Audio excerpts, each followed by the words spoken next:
سلام. سلام. قبل از هر چیزی به نظرم یه تور کارگاهگردی داشته باشیم ببینید که ما کارگاهمون چه فرمیه. فکر خوبیه. بریم براش. این نمای کلی کارگاهمونه. شاید جالب باشه براتون که ما طبقه روی همکفیم. یعنی طبقه بالا، این طبقه اول به حساب میاد.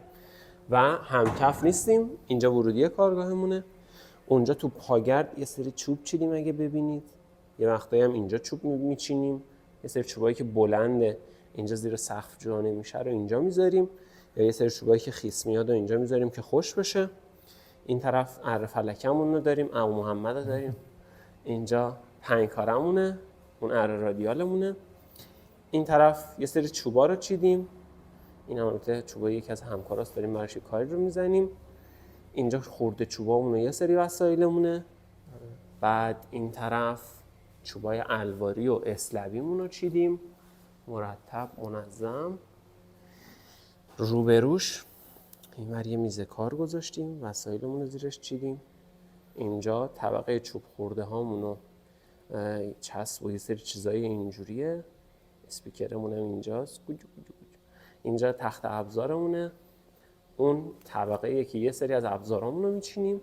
اینور کمد لباسمون. اینجا هم که به سلطان قلب ها بخاری هیزومی، مثلا عشقه. حتی خیلی اذیت میکنه، هی دود میکنه ولی خب لذت بخشه. این طرف هم که سینک ظرفشویی و اینجا هم مواد خوراکی و یه سری چیزای اینجوری میذاریم. این ور هم یه دونه بالکن داریم. به مرور تو طول سال و اینا خورده چوبامون رو اینجا انبار میکنیم که زمستونا بسوزونیم.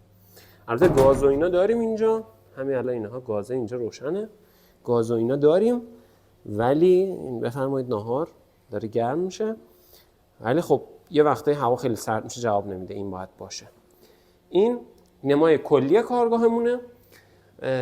کم کم میریم ساخته هامون رو انجام بدیم. و حالا یه سری داستانایی که قبل‌تر از این داشتیم کمابیش بهش اشاره میکنم، ولی کلیت داستان از این قراره. کارگاهمونه، این چیدمانشه. شاید جالب باشه براتون تو قم این مسئله‌ای که کارگاه همکف نباشه رو داریم.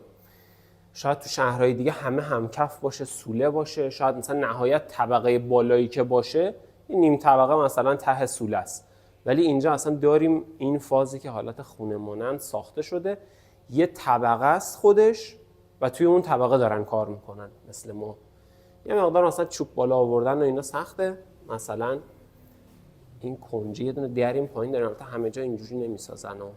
یه در اینجا داریم ارتفاعش پایین‌تره، اونجا یه وقتایی چوبا رو میاریم بالا، یه سری چیزا رو میبریم پایین، راپله نمیشه برد. از اینجا مثلا دستگاه بزرگا رو اینجا میدیم تو. البته باز میگم همه جا اینجوری نمیسازن، راحت آدم بتونه دستگاه وسایل بیاره، ولی خب اینم یکی از مدلاییه که میسازن، یکی از مدلاییه که اینجا تو قم کارگاه‌ها این شکلی هستن. شاید تو خیلی از شهرها همکف و جاهایی که یه طبقه‌ن و سولن و اینجور چیزا باشه صرفاً، ولی خب ما اینجا یه همچین چیزایی رو داریم. برای بعضی از همکارا دیدم تو اینستا صحبت می‌کردم، براشون تازگی داشت که طبقه بالایید، شما مثلا همکف نیستید. یه ذره سختی‌های خودش رو داره، ولی یه همچین چیزی هم اینجا هم هستش. اینم گفتم شاید جالب باشه ببینید. بریم دیگه کم کم ساخت و سازا و کارهای دیگه‌مون رو انجام بدیم.